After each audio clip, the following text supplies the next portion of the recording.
부산의 한 숙박업소에 수사관들이 들이닥칩니다. 음식점에 협박 전화를 해 돈을 뜯어낸 남성, 일명 장현맨이 잡혀 나옵니다.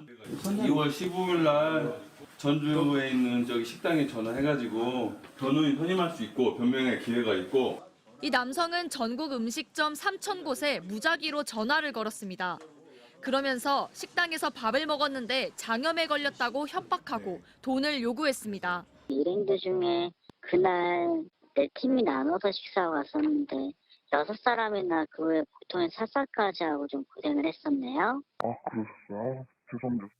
이런 수법으로 최근 10달 사이 음식점 400여 곳에서 9천만 원을 뜯어냈습니다. 이 남성은 이미 전국 음식점 사이에서 장현맨이라는 별명으로 불리는 인물이었습니다. 지난 2022년에도 같은 수법으로 사기를 치다 붙잡혀 실형을 살았습니다. 그런데 교도소에서 출소한 지 2달 만에 같은 수법으로 다시 범행을 시작했습니다. 합의에 응하지 않으면 욕설을 하고 윽박지르기도 했습니다. 아, 나 진짜 장난하나 진짜. 저희가 그날 담당자하고도 확인하고 다시 하지 말고 사장 전화번호 문자로 지금 바로 보내요.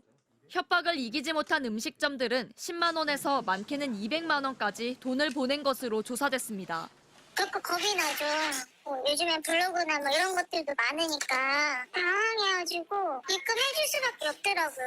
경찰은 400여 곳의 음식점에서 9천만 원가량을 편취한 장현맨을 구속해 범행에 사용한 휴대전화와 유심칩 등을 압수했습니다.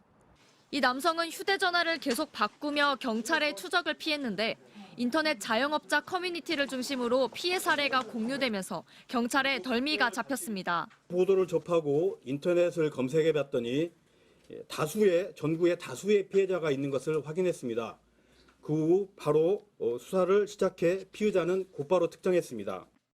경찰은 이 남성을 구속하고 여죄를 조사하고 있습니다. MBC 뉴스 이주연입니다. 전주 시내에 위치한 한식집에 어느 날 한 남성으로부터 전화가 걸려옵니다. 지난 8일 일행과 밥을 먹었는데 음식에서 머리카락이 나왔고 이후 6명이 장염에 걸렸다는 겁니다. 일행들 중에 그날 내 팀이 나눠서 식사하고 왔었는데 6사람이나 그 후에 보통은 샷살까지 하고 좀 고생을 했었네요. 그러셨어요? 죄송합니다. 업주는 해당 지점이 맞는지 등 정보를 파악하기 위해 재차 질문을 했지만 남성은 이내 영업정지 처분을 하겠다고 협박합니다. 저도 오늘 이 얘기를 지금 2월 8일날 있었던 일을 지금 그러면 해당 매장 그냥 영업정 처분 그냥 하면 되겠네요. 손님하고 끝까지 가자고 자꾸 제대로 하셨으니. 이후 가게가 피해를 입을 수도 있다는 생각에 식당 주인은 두려움에 떨어야 했습니다.